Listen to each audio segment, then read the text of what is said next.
welcome to the Keenan Yoga podcast. We endeavour, and have so far, kept up our promise to bring you one episode a week for what will be coming up to almost 2 years. Crazy. If you enjoy them and fancy making a contribution to the upkeep of what does take a bit of time, you can do via our podcast page on the website. And don't forget, if you're listening to us on Apple, iTunes, give us a review. Take a bit of time to review us. Equally, we appreciate your feedback in any form or fashion, or if you've got any guests you want us to interview, don't hesitate to let us know. I established the podcast to encourage debate and showcase different perspectives on yoga on and off the mat, and all things attached immediately or otherwise to yoga, basically to encourage debate, discussion, thinking in life generally. Anyway, in the absence of any guests today, I thought I'd bring to you the first half of the online Ashtanga symposium I put together with Eddie Stern in the summer. The title was Ashtanga Yoga and Beyond. And we did it in 2 halves, so today I'll leave you with the first half featuring some fantastic contributions from many well-known teachers. Figures in the Ashtanga world you probably already know. It was an incredibly well-received event, and I think it was a lot to do with the timing. It felt like an apposite juncture, an apposite time with much water under the bridge in terms of thoughts about tradition, modifications, role of the teacher, notions of teacher as guide or teacher as more than that, even a guru. It seems like a time to enter into thoughtful reflection and appraisal of how best to go forward and together, especially with the recent seismic shift online that we have all had no choice but to engage with. So, indeed, as we are getting to appreciate, if we are to continue to grow and evolve in this community, this movement will come from a discussion and a willingness to listen to different perspectives and the openness to learn and embrace change if this needs be. But always, and most principally as a community, as one, as a tolerant body, an inclusive group of people who will love this method of self-inquiry and this style of living. So without further ado, let's hear the episode. I hope you enjoy it, and part 2 will be coming over the forthcoming weeks.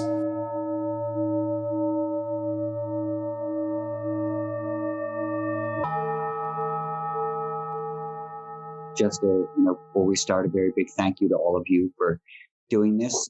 Honestly, we don't know what we're doing, but we thought it'd be fun to gather together and talk about some stuff, and especially gather people together who haven't met before and come from different generations and from different places and stuff like that. So that's the idea, and we're really excited that you're all here with us. So peace. Break a leg, good luck, have fun, and we get started. You want to let him in, Adam, or do you want me to? Just before we start, so what we're going to do is give everyone time to speak in their question, but then I'm going to try and facilitate some interaction between us. But because of Zoom, and the time delay, that could be hard. So I reckon let's probably mute ourselves and then raise our hand physically or in the icon, right? And then I can go around and parlay between you. Is that all right? Yeah. I'm hoping that it's not just going to be ask a question, answer after, we can have some chat here, All right. Okay. So let's let people in and let's start. And Ellie will introduce it, and then I'll ask the questions. Okay. Thanks. Here we go. Shri Ganesha Namaha.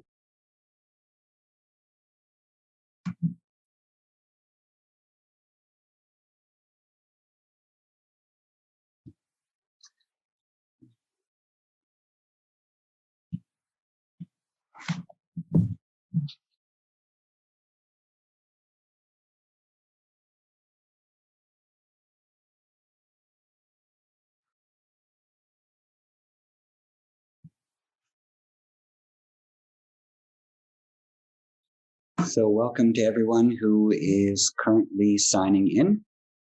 Give about a minute or two to let all the folks sign in, and then we will get started.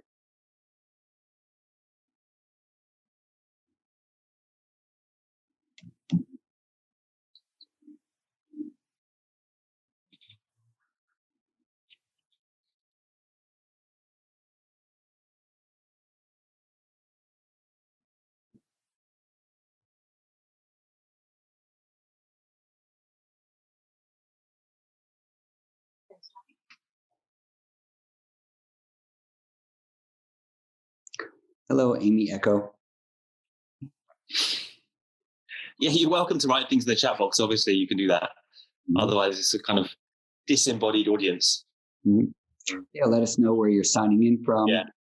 Yeah. Any other pleasant comments that you might wish to add? Oh, London. Also, they want to see your names because we don't see the names currently. We just see the numbers increasing. So, Yep. And we should probably add in the countries of where everyone is here in the panel as well. Mark, are you guys in Bali right now? You're in Bali? Cool. Yeah, we're in Bali.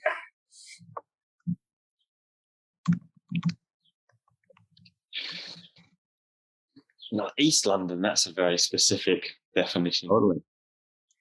Yeah. Danny, you're in Rio right now? Yes, I'm in Rio de Janeiro. Sounds so exotic. Always. David, you're in Austin right now? Or are you in Brooklyn?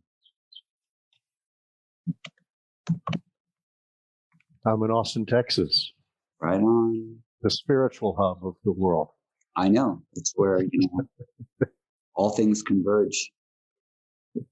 Dimitri, you're in Moscow? Yeah, it's still there. Good. Wambui, Helsinki?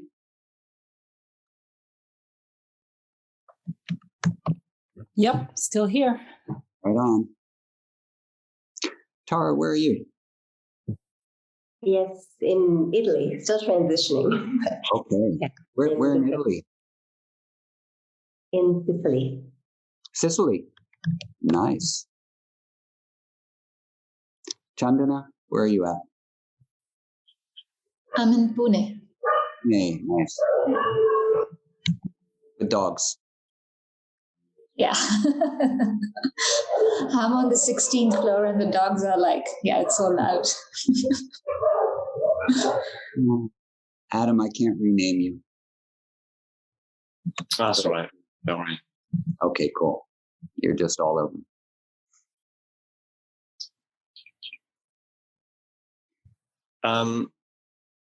Should we start? Or should we wait a few more minutes? I think that we should go ahead and begin. All right. Okay. Okay, ready? Good. Oh, well, let's go ahead and chant a short opening prayer. Everybody knows this.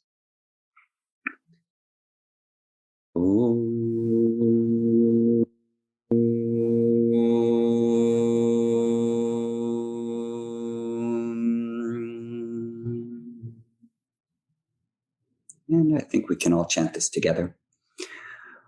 Vande Gurunam Charanarvinde Sandarshita Swatma Sukhava Budhe Nishreyase Jangali Kayamane Samsara Hala Halamuha Shantyai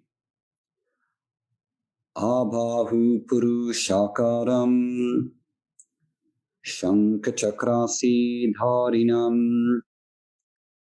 Sahasrashirasam Shwetam Pranamami Patanjalim Om Tat Sat.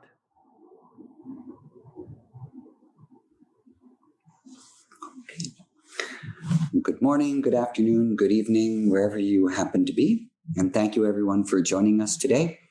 Adam and I are thrilled to be here with you all. We would especially like to thank all of, I don't want to call them panelists, all of our friends and colleagues and brothers and sisters. David Swenson, who has been leading the way in the Ashtanga Yoga world since the 1970s.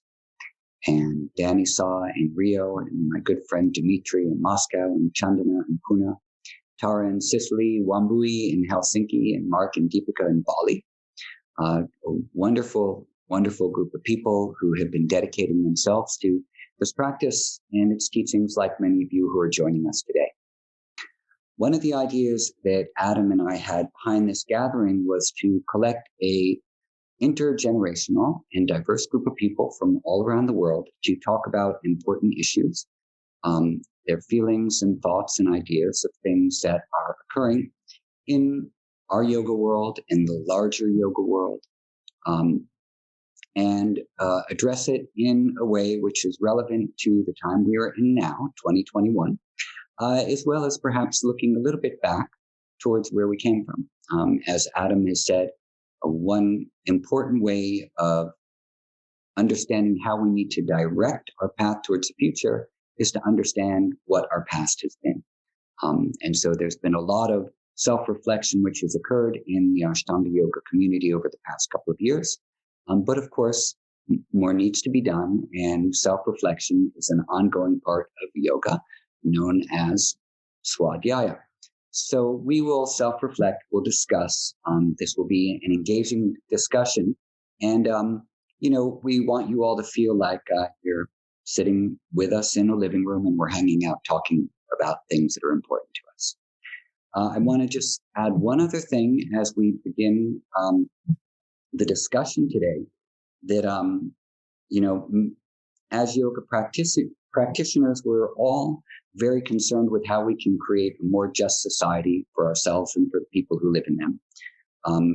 Establish equitable opportunities for people, celebrate diversity, be very conscious about inclusivity, share prosperity, and invest in ways to help all people accomplish the things they need to do in their lives. So I think that we all share these values and others as well.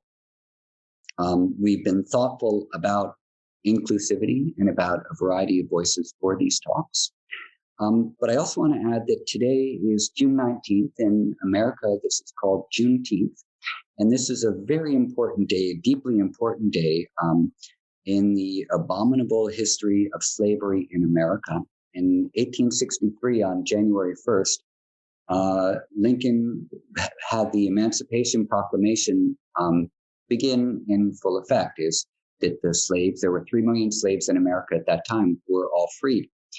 It took 2.5 years for that news to reach Texas. The Civil War was ending. There were communication delays and perhaps other things that were occurring as well that prevented this news from getting to Texas. And when it did, 2.5 years later, it was on June 19th. And so June 19th is celebrated as one of the very important days for the ending of slavery in America. However, we still have systematic and systemic oppression and racism and lack of opportunities for Black people and Latino people and Indigenous people in this country. So this year, President Biden has signed the Juneteenth into effect as a federal holiday. So it's officially recognized now as a national day to commemorate the end of slavery. But probably more importantly, it's a day of important reflection for this country to remember what has occurred here. And July 4th is typically celebrated as Independence Day. I'll wrap it up now, Adam. I won't go on for too long. But that Independence Day was a day of freedom for white male Americans. That all men shall be created equal was for white American men. And this was to divorce the colonies from the oppressive rule of the British. But it wasn't for Black men. It wasn't for white or Black women. It was only the Independence Day for white American males. And so this Juneteenth is another opportunity to recognize in this country that that we're not free until we're all free. This is something you find in Jewish tradition as well. We are not all free. We're liberated until we are all free. And I think that is one of the themes which has been occurring full force in the world right now. And it's a very important topic for the yoga communities as well. So I wanted to bring this up, wish everyone a happy Juneteenth, and turn it over to Adam now to begin. Thank you, Eddie. So this is all down to Eddie. I had a certain idea, a slightly easier format, but as always, he liked to complicate the issue and raised a fantastic point that what we need is discussion. We don't just want to hear the old stories again, or rehash the past. What we need is a collective, discussion about what we're doing now, relating to the past and the future, as Eddie said. So without further ado, because he said a lot of this background, let's get into the discussion, and I'm going to start asking questions, and then we'll facilitate a little bit of debate, hopefully between the participants. So Dimitri, you're up first, unfortunately.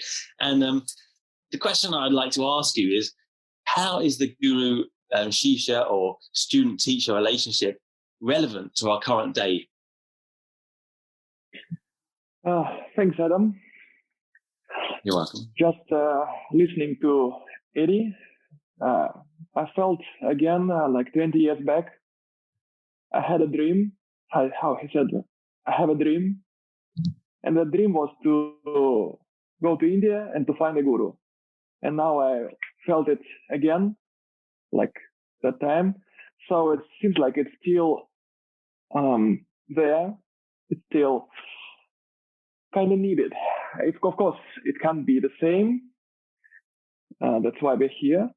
But it's still there. And our poll, which we made through Google Forms for the Russian Ashtanga crowd, showed almost the same.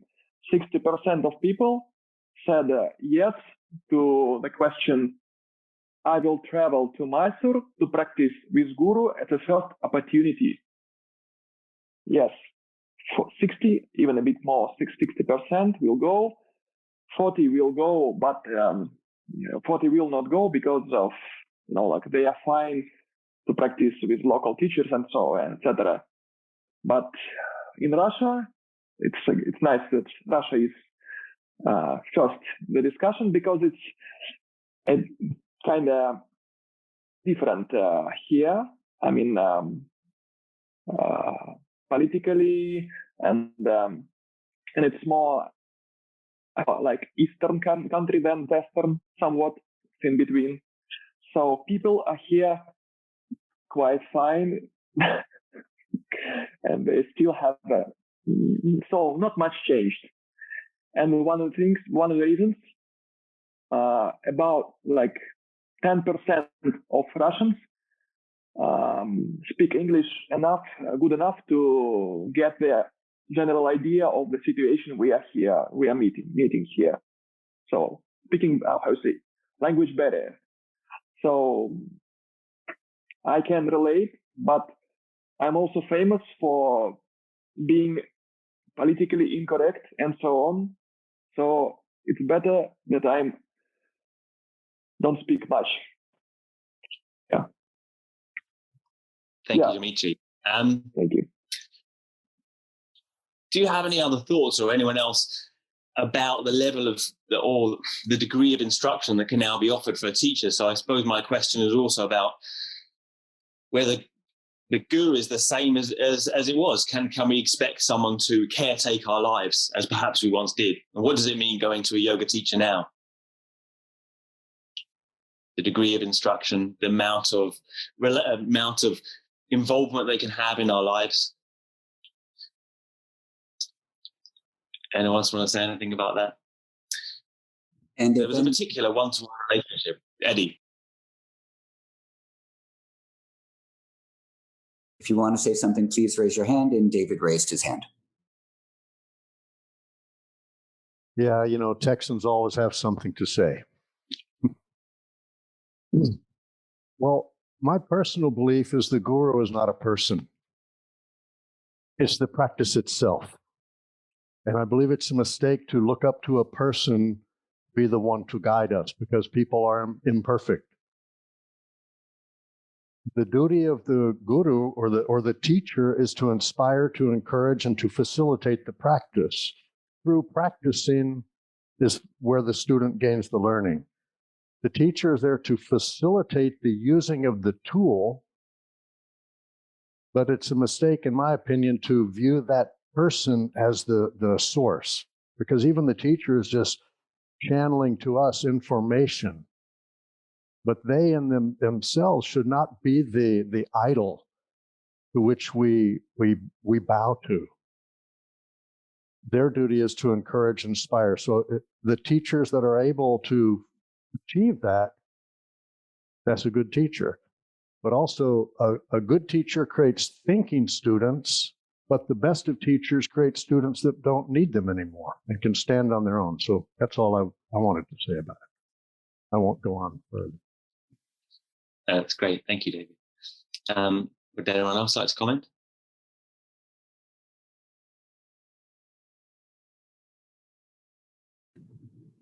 I would be interested to hear if it's okay for me to ask, maybe if Deepika or Chandana would like to comment on that, since the Guru tradition is a Indian or Hindu cultural tradition. It's not a Western cultural tradition. So just from a cultural perspective, either of your thoughts on the importance of the Guru Shishya tradition or parampara. So, can I speak? Please. Yeah. So I'm so happy to hear what David Swenson said. I'm talking softly because our baby's sleeping in the next room. But I so agree with this because, this is exactly how I feel. So for me, it was so incredible to hear David, who I've looked up to for so many years, saying that. Because for me, I really feel like as a teacher, our role is to hold space. Also being a mom now, my perspective has changed a lot. And, I feel like maybe I have more empathy towards, what maybe people are going through. And so maybe maybe there are days where I would not be able to know what somebody is going through, somebody who comes into the room. And so instead of holding authority, I would rather be the person to hold space and have empathy. So for me, that's exactly how I feel now. So I guess my perspective has changed a lot over the last few years. And I really resonate with that thought of being a person to inspire and hold space, as opposed to being a space of authority.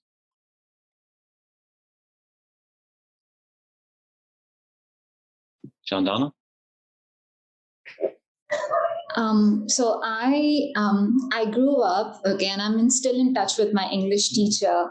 Like, she still corrects if I make a grammatical mistake and everything. And it's what I grew up was showing respect to the teacher. So we had to stand up the moment teacher came in and wish them good morning and, wish them thank you when they left the class.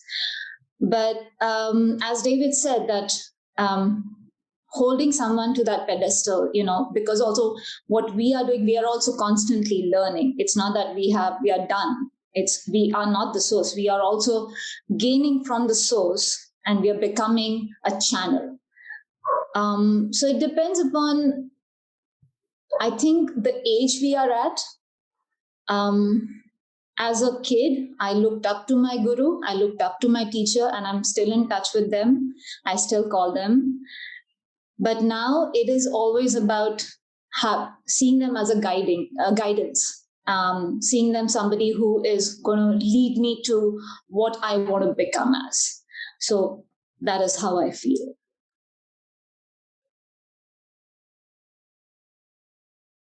So it's a special one-to-one relationship that's more than just the provider of information. And they're guiding you in more than just giving you information. Chandana, would you like to? Can you repeat the question again, Adam? Yeah. So I'm saying they're providing you in more than they're not just giving you information, they're providing more of a sense of guidance or inspiration than that. Like exactly. A particular person. Exactly. Like my English teacher, I was getting my report cards was like full of red marks, and she's the one who actually identified the problem. And she asked my mother to back off, and she took me under her guidance. And whatever I gained in life, I owe it to her.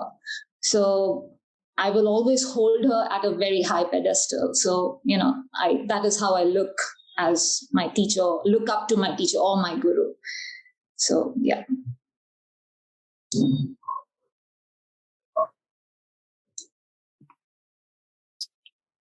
Any of the other panelists want to make a quick comment before we move on to the next question? Just lost my questions. 1 second.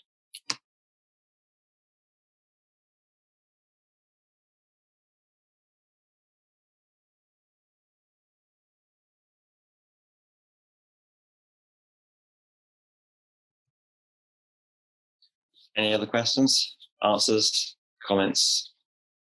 Mm-hmm. So, Tara, it's your question. It's kind of a run-on, really, from the first question. And what do we lose if we deny the traditional structures of the Hindu or yoga traditions? Okay. Well, I'm a little bit of a traditionalist, so I'll speak a little. It is a bit of a run with that. So I think instead of talking about Hindu traditions, because that can get mixed and confused, I think I'll prefer to talk a bit as almost like Vedic traditions. Yeah, all of these come under the same branch. So the Veda Purana, Bhagavad Gita, sutras, it all will come under these yoga traditions.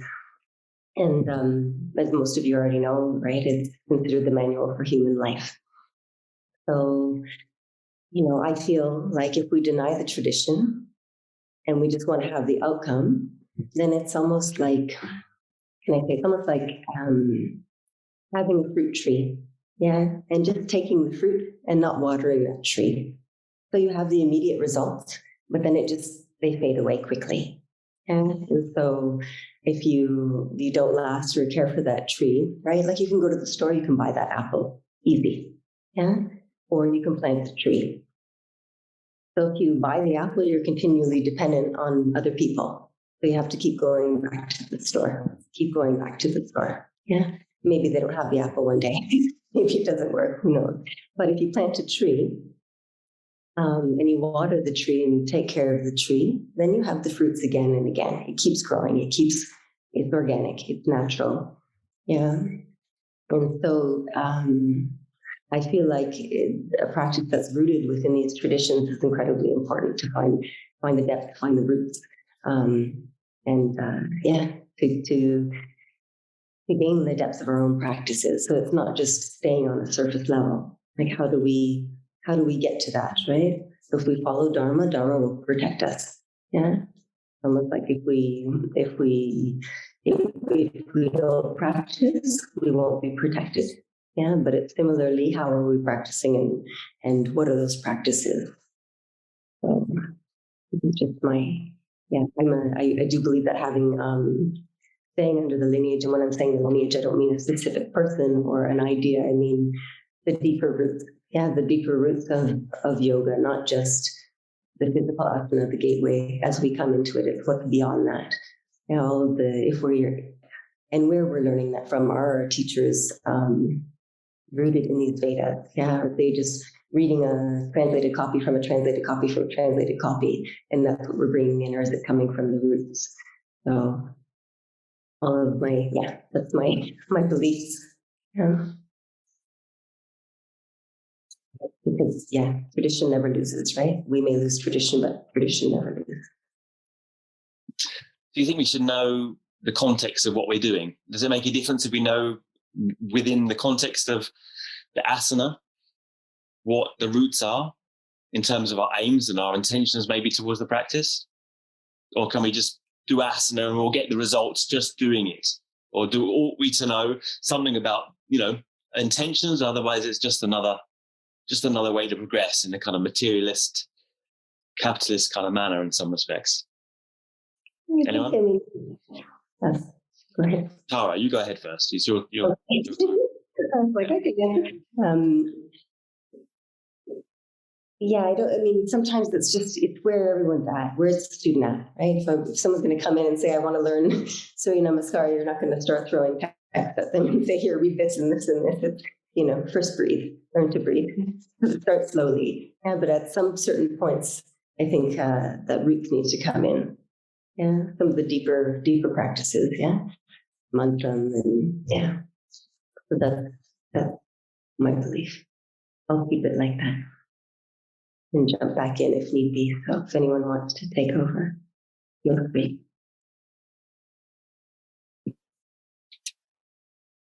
Anyone else got any thoughts about that?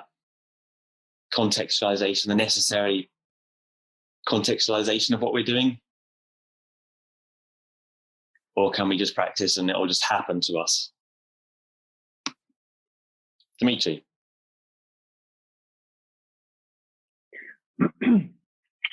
You can imagine a simple situation that everybody can imagine, like teaching a new student.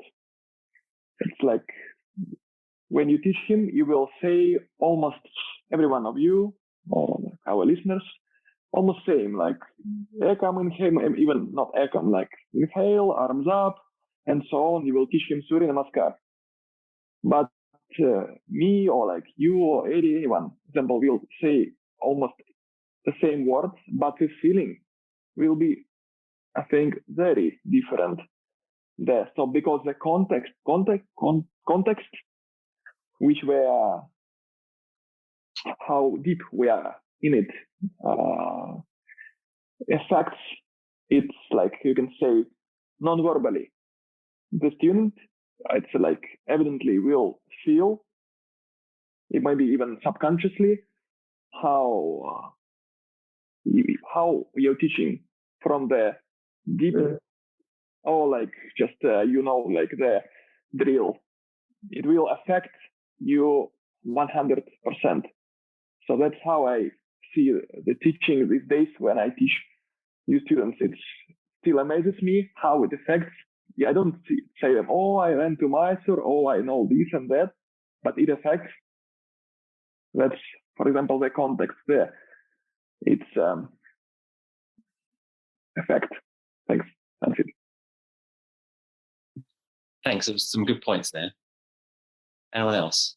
The question in the chat box. Oh, Chandana, go for it.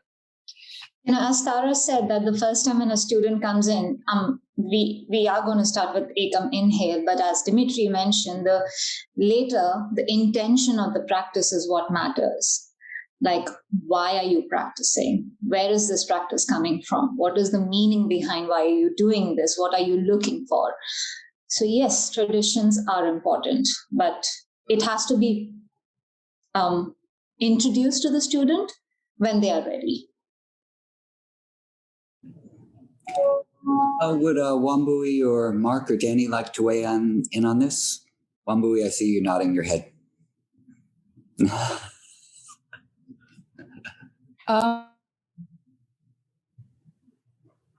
Unmute yourself one more time, Wambui. There we go. I like to be in a practice of if a question is raised, it unravels more and more questions. So that's something I've been doing in my personal contemplation, is like trying to keep things in question form, because then I feel it's just kind of a never-ending process of inquiry. So one thing that's coming up to me is, how do we practice a lineage of yoga in what is essentially, at least in some parts of the globe, certainly in the global north, in the West, a post-lineage world. That's where we see this dynamic tension of the role of a guru in quite a position of authority versus a much more egalitarian approach. So that's something that I'm sitting with. And how do we continue to honor and call in the roots of the practice, which have been stewarded by our South Asian kin. While for me, context is extremely important, especially when we look at the socio-historical, political, cultural context from which these practices have come from. So keeping it contextualized is important to me. Yeah.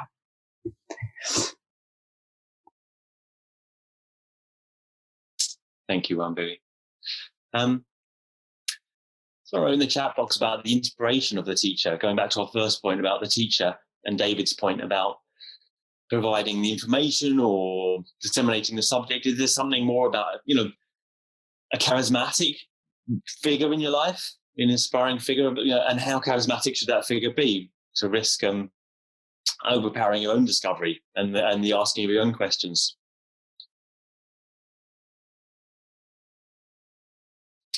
Danny, do you want to make a comment on any of the above?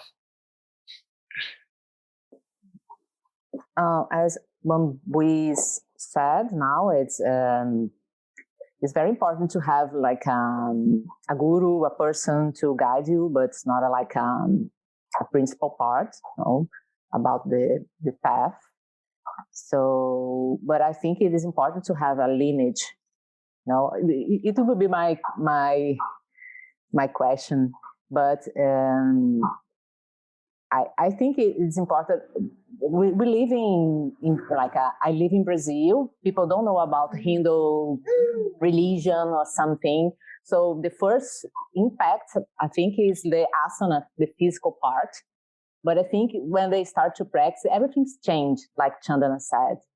So you feel that the students start like Dimitri said, you can inhale, do exhale, we start to do these things like the physical part. But when the students start to practice every day, when they build the sadhana, everything changes. It's natural. They don't need to force themselves to do it.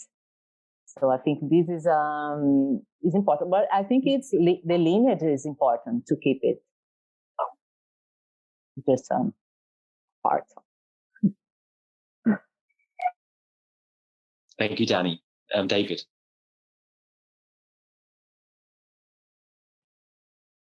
Thanks for everything you guys are sharing. When we use the word tradition, I'm always fascinated to know, what does that mean? What is the tradition? When Pattabhi Jois was alive, if you went to class one day with him and the next day with his son Manju, and then with his daughter Saraswati, and then with his grandson Sharat, and then with Sharmila, his granddaughter, you just had 5 different experiences, right? Even when they were alive. And going further, when we say the tradition, the original tradition of yoga was meant for Indian-born male Brahmin kids. So the vast majority of us here, possibly all of us, would be eliminated from that possibility of even doing yoga. That was the tradition. So should we honor that? And it should only be for male Brahmin kids, right? So at some point, it becomes about the information and disseminating it and letting people choose. So honoring the tradition is going to be a little different for every one of us up here because we're individuals. We have a different experience. We each had a different relationship with the yoga. Some studied with Pattabhi Jois, some didn't. Some studied with Saraswati or Manju. So the tradition is not a cookie cutter. It's not going to look exactly the same. And this is a bit paradoxical, which would be an interesting discussion at some point, the paradoxical nature of yoga. So there's the tradition, but it's malleable. But then when it goes too far, is it still the tradition? And this is the paradox that we're playing with, to find the balance, yoga meaning union. So somewhere in the middle of all of this is the unity that can encompass all of us with our different personalities and backgrounds and ages. And when we're all gone, Ashtanga will still be happening, and who knows what it will look like. But I just wanted to throw that out there. Very good points. Very reasonable. Eddie, I was going to comment. I was going to ask you. I'd just like to add in one thing. David, thank you for those comments. And of course, everything you say about tradition and what it is and what it looks like, certainly I think we can all agree on. I just would like to suggest that the idea that the original intent of yoga was for young male Brahmin boys is not accurate. And I see this being repeated in different forums. But the yoga tradition from India has had many different types of gurus, representatives, and saints. There is a big tradition of female saints in India, which is not quite as well known. The Hatha yogis who were writing many of the texts were definitely not Brahmins, because the Nath Sampradaya did not consider themselves to be Brahmins. They didn't even consider themselves to be Hindu in later centuries. If you look to some of the most inspirational and influential teachers of India, like Valmiki was a thief. He was not a Brahmin at all. He was transformed through his own tapas. And Gyaneshwar who was a Marathi saint, also was not a Brahmin. So there's many different examples where deep yoga traditions did not come from Brahmins, did not come from men. But in later times, these prejudices seem to have come in. Perhaps a lot of it was from colonialism that seeped into India. But I think that this is an aspect of the Indian history that is, when we talk about context and understanding where things come from, this is an important thing to understand about India as well. So anyway, in the spirit of friendship and also education, I just wanted to add that in. And I know that's not what you were getting at completely, but I don't want anyone to walk away with the wrong idea that is, the entirety of the yoga tradition of India. So I hope it's okay for me to add that in. Go ahead, David. I still love you, Eddie. And thank you for the clarification. But just if we look at the tradition of Ashtanga as far back as we can trace it, there weren't many women doing it, right? I know that you'll see some films of Krishnamacharya and his couple of women, but for the most part, it was men going forward. That was more of my point. But I embrace everything you said, and thank you for the clarification. And I'll turn it over to someone else. I think Tara had her hand up. Yeah, I think within Ashtanga Yoga, then we can clarify. We're talking about this particular tradition, and of course there's a very important movement of Dalits in India also who are not spoken about in the West too, that should be brought in at some point. Anyway, I'll be quiet now. That's all I wanted to add in. Tara, go ahead. I was just going to add because I love this conversation. But that concept of yes, Ashtanga, yes, absolutely, it's completely different, and it started with, as far as I know, same 13-year-old boys, young boys. But with Krishnamacharya, I just wanted to clarify because I spend a lot of time really studying deeply in that tradition continually, and Krishnamacharya was the one. Those women, those are his wife and friends. He promoted the practice of women, and also the practice of chanting for women, which was not discussed and not advised, and still is confused in many places. So just wanted to clarify that because, yeah. Thank you, Tara. All right. I mean, we're circling around a nice thread of thinking, and all the questions are just kind of hangers really to just have a discussion. So I'll move on and we'll continue kind of discussing the same thing, I think, in different forms. Chandana, it's your question. And again, it's repeating the same old thing, really. Are we teaching anything other than yoga asana here then? Yeah, I mentioned in my one line of bio that, I twisted my life into straight lines, and I did. And this practice has, 2013, I faced something in my life which could have broken me, but I learned how to overcome that, and I learned how to actually make my life that I wanted to live. And this was 3 years into practicing Ashtanga. before that, I started my asana journey in 2000, but it was just about, taking a yoga mat and going for these alternate day yoga classes. That is what I was doing for 10 years before that. I actually understood who I was and what I should become. Like the fact that I was carrying this immense anger and that need for revenge. It was, I couldn't do anything about this thing because the person who did that to me will never be punished in this country. So I had a choice to make whether I become better in life by carrying all those negative thoughts and negative feelings, or should I just make a better life for myself? So I learned how to let go. So this is what I kind of learned more than just the physical part of this practice. So what I did was I asked a few of my students to share what they learned apart from the physical aspect of this practice. And with permission from them, I just want to share little tidbits from them in this forum. So student S, she says, I still remember my first few weeks. I was so certain that there were poses from the primary series I thought I would never be able to attain. I was 100% certain about that. And then with that gentle confidence, you told me never say never. Of course, months later, I was comfortably doing what I once thought was impossible. This little lesson has helped me on the personal front too. I realized that just like my body, my mind too can become flexible if I train it to. For someone who resists change strongly, the faith in malleability of mindset is a huge blessing.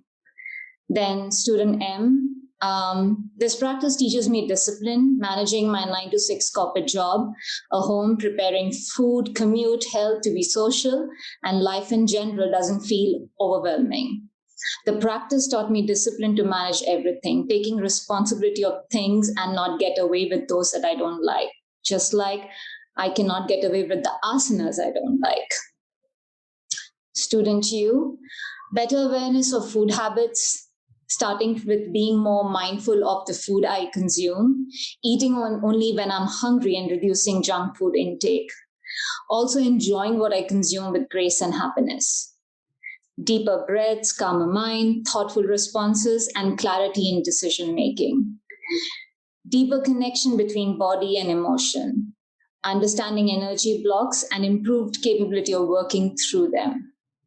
Improved ability of to silence and slow down the mind, lesser spiraling and negative thoughts, stronger control over the mind. Then I have student N. The repetition in Ashtanga teaches you that not every day is the same, but the important thing is to show up. You show up, you step on the mat, and you just give it whatever you have that day. I think over time, this helped me to deal a lot with stress in life and in work. The feeling was reinforced that at the end of it, things will work out. I find that now it takes a lot more for me to get frazzled at work than it used to be before. So,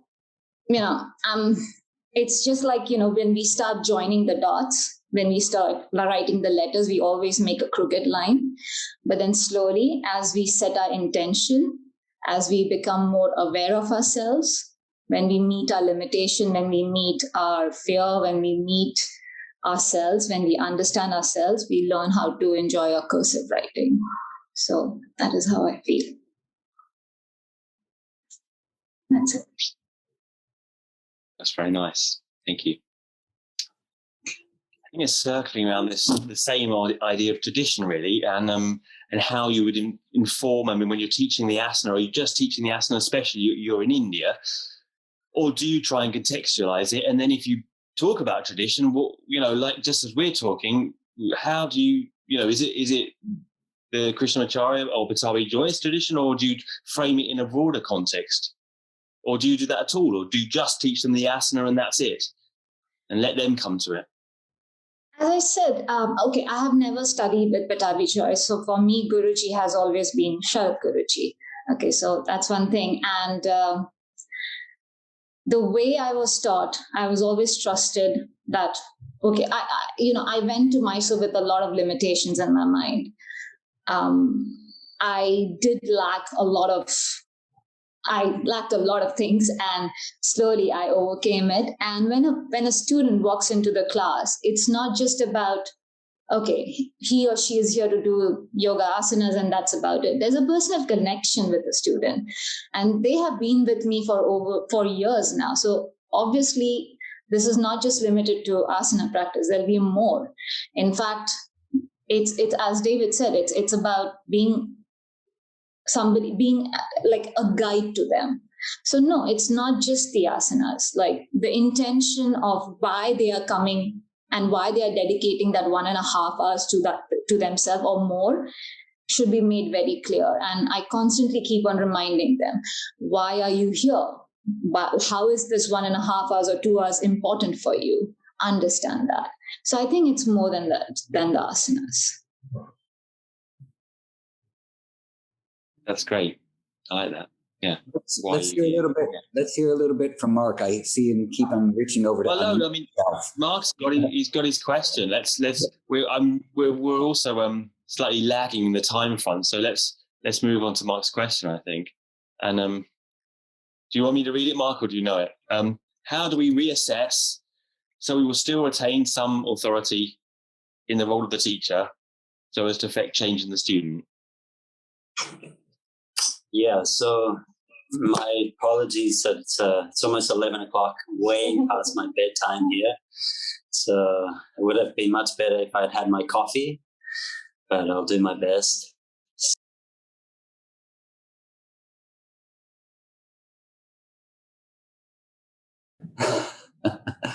All right, let's see if Mark comes back in. Okay, Deepika's phone died. Yeah, well, this is our life at the moment, you know. Can you hear me?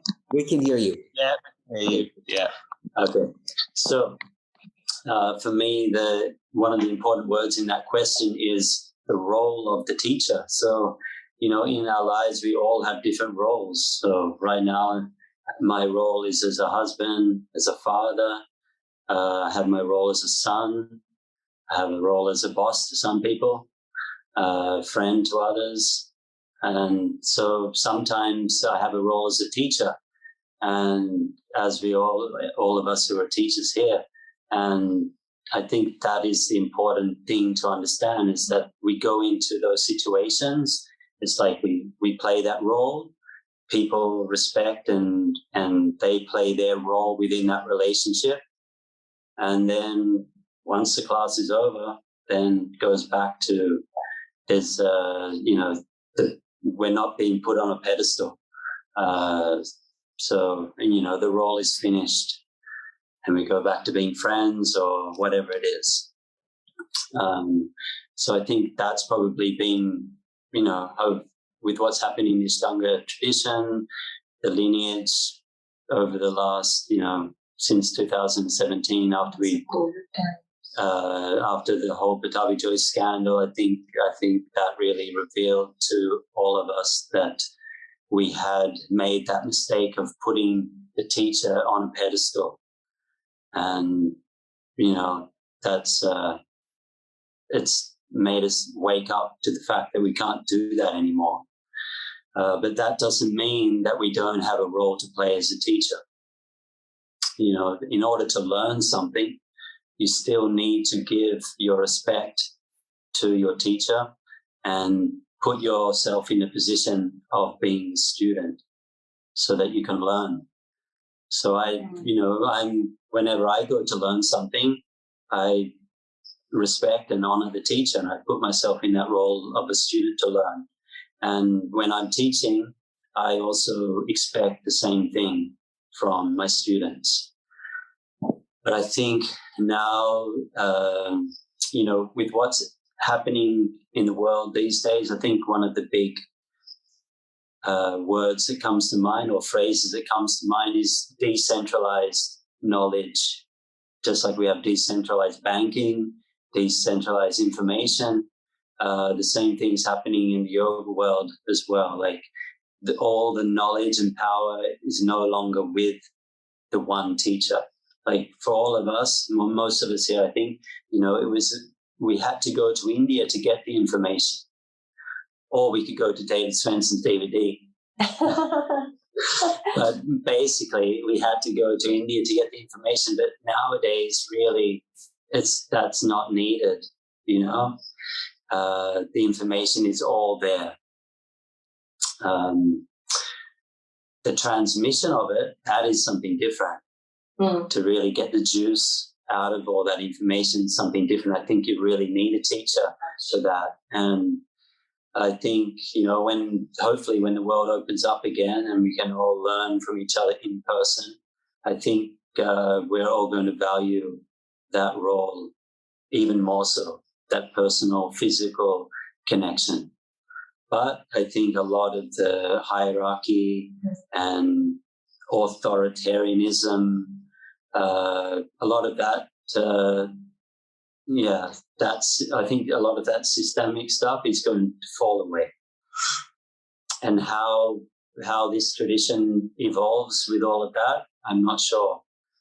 It's, you know, we have to wait and see. I'm really not sure how it's going to evolve. I know, you know, for example, in our classes, we'll probably be more open to students developing their own practice in a sense. Like if they don't want to necessarily follow the primary series or the intermediate series, if they want to go off in different directions, then I think we'll be more open to that. Whereas before we were kind of like really within the system, trying to follow all the rules, and yeah, somehow that doesn't feel right anymore. I could talk a lot more on this, but that's probably enough. That's good. That's good. I mean, very honest, and it's all good. I mean, what do you think about the authority then? You talked about authority and the idea of role play. That, you know, it's essentially just a role play between two people, and then you go back to being friends or whatever. Is that possible? Yeah. I mean, it sounds like from what you're saying that your classroom is a very relaxed affair where you don't have much authority. You kind of allow the student to be the teacher. No. No, I think I can be stern when I need to be. Eddie Stern, that is. No, I can be stern when I need to be.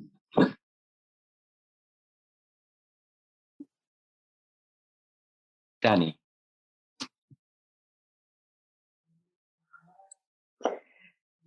I agree with Mark about the authority of the teacher.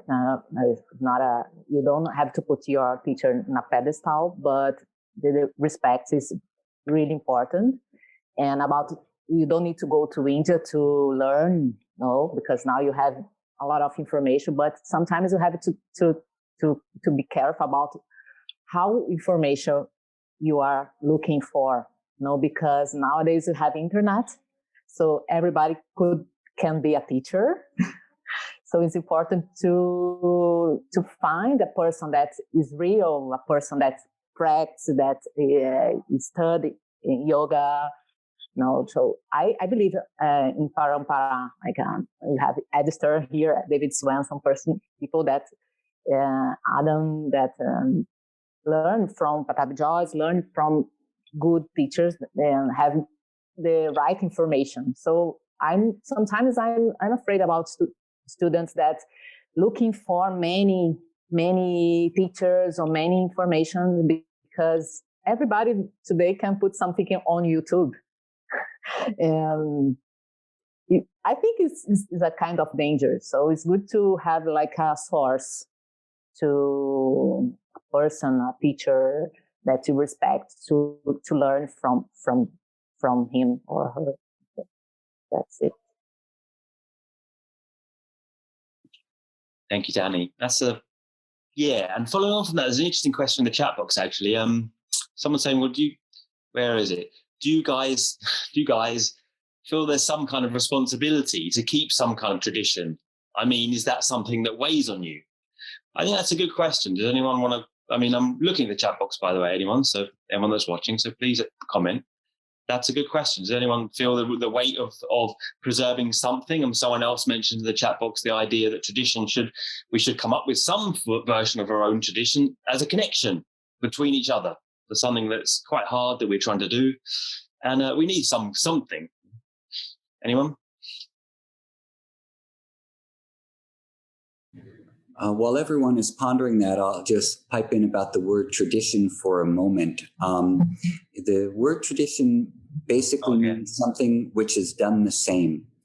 But it doesn't have to be done the same for a long period of time. It could be done the same for even one generation, and that creates a tradition. So the way that we use tradition in an English sense, that word doesn't exist within the context of the spiritual traditions of India in the same way. So the word for sampradaya or parampara, all of these words, they don't really mean tradition. They mean something about, they refer to a stream of knowledge which is being passed down in a particular way. And so when we go to a teacher of a particular parampara or sampradaya, we are entering into their knowledge stream.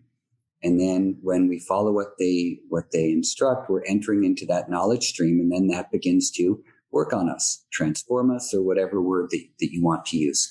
So this is a little bit different than the word tradition, which simply means to do something the same, because my grandmother made a pumpkin pie at Thanksgiving, and then my mom made it and she taught me how to make it. And now it's our tradition to have that every year at Thanksgiving. That's tradition. It can be very, very mundane.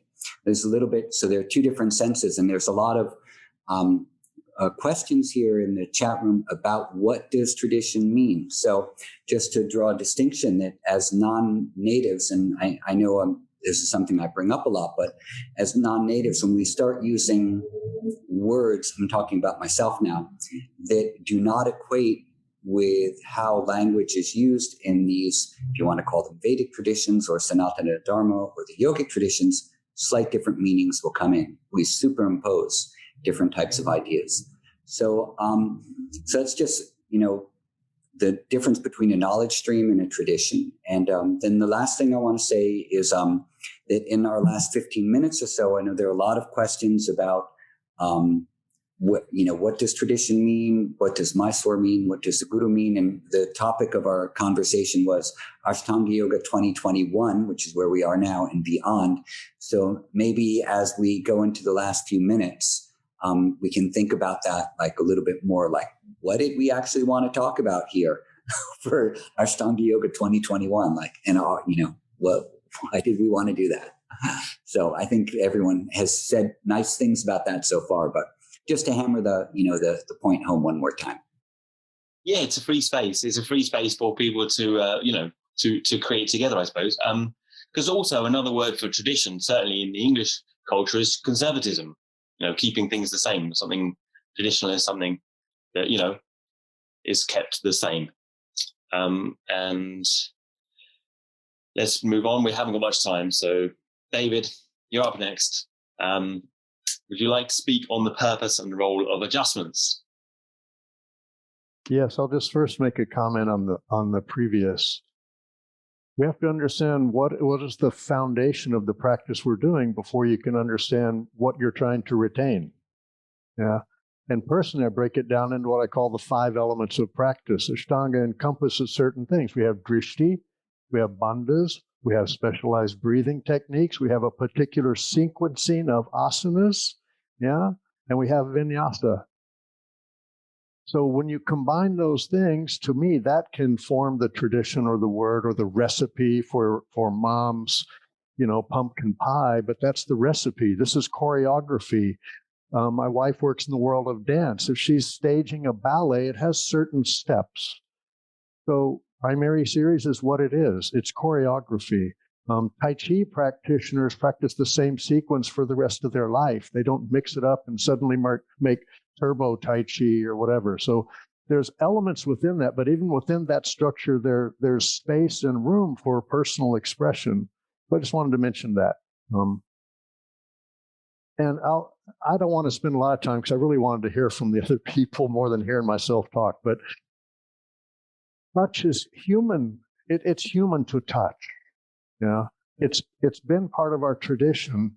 Adjustments are wonderful. You don't have to use so many words. Yeah, it's one of the benefits. If you try to tell someone,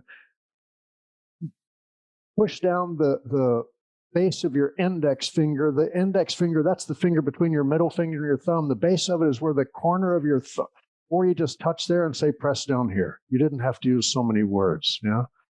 That's wonderful. It's a connection. It's humanity. I miss touch. Yeah. This is great. I'm happy for this opportunity, but I miss being in the room with you guys. I even miss the funk of the smell in the room. Yeah. There's an essence. There's the reality. Yeah. And granted, we didn't have to get into the whole thing of how to adjust, but there's a role it plays. It's a real connection. I have wonderful memories of adjustments, and I've gotten feedback in the same way.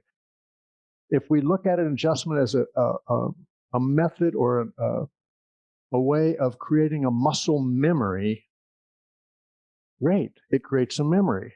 Good adjustment is a good memory. Bad adjustment, bad memory. So if someone is abused or injured or damaged, it's a bad memory. But it doesn't mean that adjusting was bad. When my mother was 80 years old, her back was bothering her. She went to a chiropractor, and the guy broke 6 of her ribs adjusting her body. Does it mean that chiropractics is bad and no one should ever go to a chiropractor? No, it just means this guy made a bad adjustment. You know, it was incorrect. So my feeling is we just have to learn how to be respectful. And if any of you have ever been to a Mysore class with me before class, I always announce, I've been saying this for 20 years.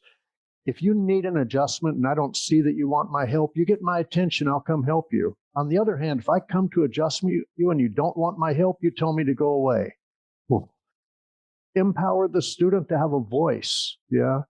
Empower the student. Too much power is in the hand of the teacher that the student is frightened. And there's this movement now in the world of, and I was in this meeting in a big, in London, and the teachers were all together and they said, well, with all that's going on, we've come up with an idea. We're going to place cards on the mat. The student that does not want to be adjusted, I don't know what the card is. Maybe it's like a hand with a red line through it or something, but it's a card that when that's there, it says, don't adjust me. And they said, that will empower the student.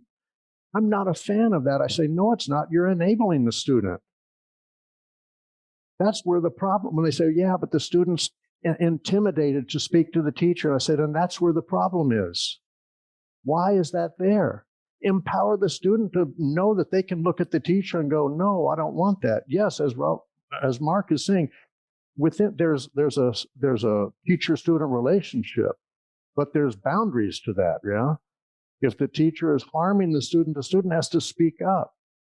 What's that person going to do out in the world? If we look at the mat as a microcosm for life and our practice and how we deal with our life on the mat helps life in the world. What are we going to do out in the world? Someone is abusive to us. What do? We pull out a little card and wave it at them? No, we empower. It's training for life.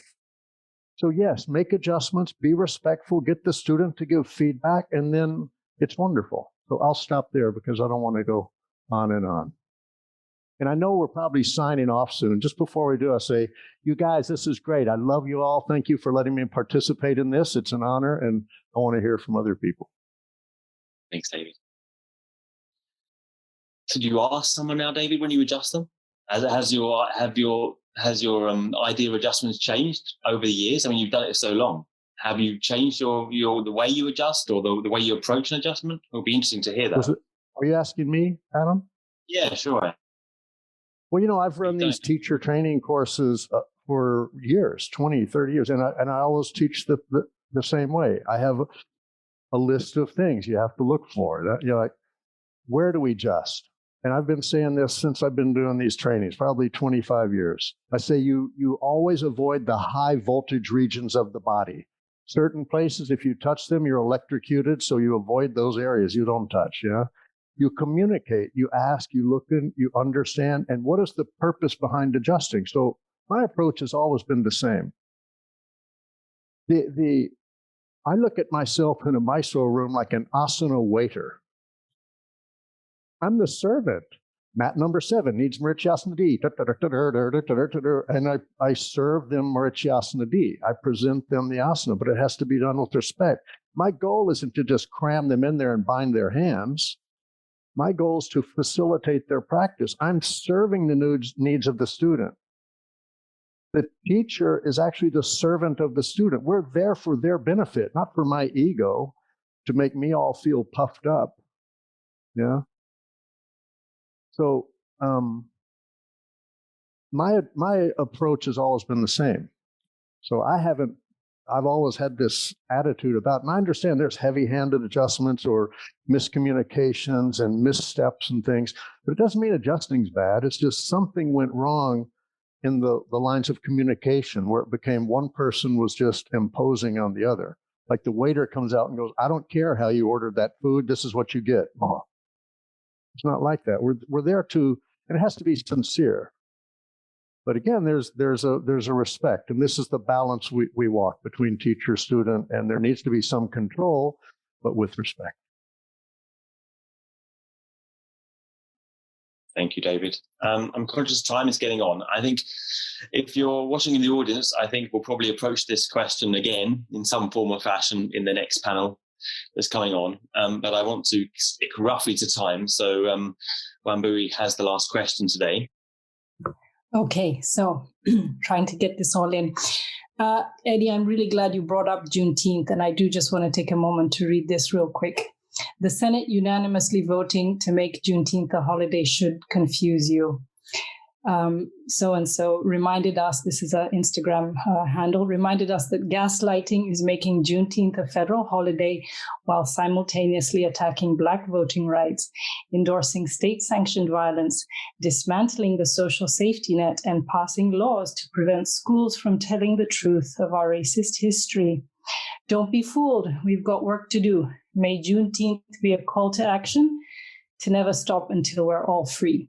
So there's that, just further complicating. My question on tradition, how should it be presented so as to retain some characteristics of a structured method while also allowing for greater inclusivity and autonomy? I'd like to just set the tone. The question of diversity and inclusivity has always been on my mind since I started the practice about 13 years ago. Eddie can attest to this when he came to visit in the early 2011s, that time that this was on my mind. And so in 2018, 2019, as I was thinking, well, how can I get more Black Indigenous people of color in Finland to come and do this amazing transformative lineage of yoga that's been so beneficial for me? How can I share all this beautiful transformative healing medicine that has helped me? Petri and I, on our website, when they went to look at our website, we were accused of spreading casteism and Brahmanism in progressive Finland, right? And so Ashtanga Yoga has been a very hard sell for the BIPOC here in Finland. And so I was really confused because I was like, just kind of in the lineage, following the parampara, really just doing what I thought constituted being a good student and a conscientious teacher, right? But it really got me asking questions. And those are the ones I'm going to just offer that we can sit with. Something that has come in my mind is that we are living and practicing and teaching this lineage-based yoga in a very polarizing time between Hindu phobia on one hand and Hindutva on the other. And so where are we with that? And that's why I was really grateful for Eddie for speaking to the nuances within Hinduism itself, because things get very sort of flattened and we get just dominant narratives on either side. So nuance is super, super important. Certainly a trauma-informed approach to even something that is traditional or lineage-based is going to be, from here on out, certainly something that I and Petri are practicing. David spoke to that in terms of empowering students. Mark has spoken to that in terms of a less hierarchical approach to the role of the teacher. So that speaks to some of the trauma-informed, and not just trauma-informed, but trauma-responsive principles that I'd like to see in our yoga spaces. So harm happens. We just don't think about it and talk about it and know about it, but we actually have a praxis. We have steps to take to make sure right relationship is returned. And it's hard. 2020 was this big year of racial reckoning, right? Everybody woke up. where are we in terms of action in 2021? It's slow. So we are maybe more racially aware as a society, but not too much equitable action on a deeply structural level has happened. So this is going to take some time. What else? How to make, rather than safer spaces, how to make softer spaces in our yoga practice that takes into account our aspirations for a just and equitable, diverse society, especially one that's pluralistic, not assimilationist, right? And I will just say, like, where does yoga stop and Hinduism begin? And what do we do with that in terms of a religiously diverse student body? Like, I'm just thinking, like, what's happening in India, no Muslim is going to want to come into an Ashtanga Yoga class because that's going to be triggering. So how do I work with that? It's a lot. And that's what I'm trying to envision and imagine, like maybe not safer spaces, but softer spaces. What does a softer space look like? As well, where speaking truth to power is not a big, scary thing, and where taking accountability is not a big, scary thing. And these are things that we have trouble. Obviously, in the macro society, it's not going to be much different in the macro society of our yoga spaces.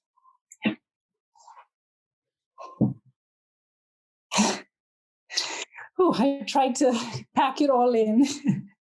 That was good. That was really good. And very positive comments in the chat box. And thank you, Wambui. And I think we'll carry that on. I think you raised some really important points there.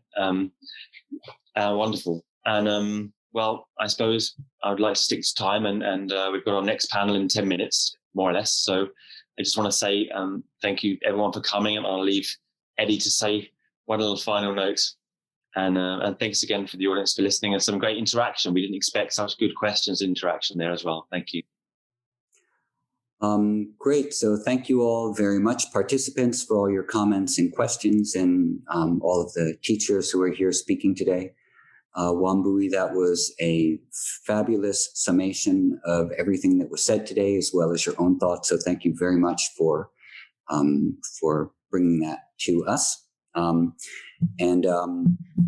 We hope that we will continue. If this is useful for people and you enjoyed this, then we would like to do it again. You can let us know if that seems like a good idea to you, teachers and participants as well. And we'll keep on, bringing in other teachers and other voices. There are people we invited who couldn't make it. We'll invite them again for next time. But deep appreciation for all of you. I'd say probably the last final closing thing I would say is that I think David's summation of what is tradition in regards to Ashtanga Yoga as the 5 elements he spoke of is a good thing for us to hold on to, because when it comes to entering into a yoga practice or a spiritual practice, the first thing we want to know is, what should I do? I'm suffering. Something's not right in my life. I'm looking for healing. I'm looking for peace. What should I do? We need something to do. And this is a very wonderful format. And then by doing it, something happens. So when we look at the word tradition within Ashtanga Yoga, we might be talking about, this is a suggestion, this type of a format that David was speaking of, these 5 elements of the sequences, the breathing, the looking, et cetera, et cetera. Add a little bit of gratitude and awe on top of that, and it's a pretty good recipe.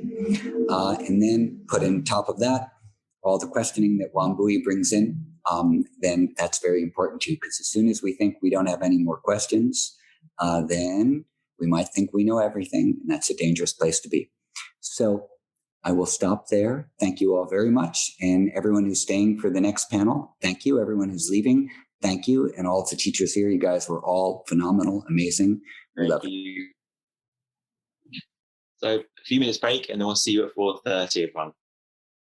Thank you, Adam and Eddie, for organizing this. And thanks to all of you. Love, respect. Thank you. Thank you, Eddie. Thank you, Thanks. Adam. Thank you. Thank you. Thank you.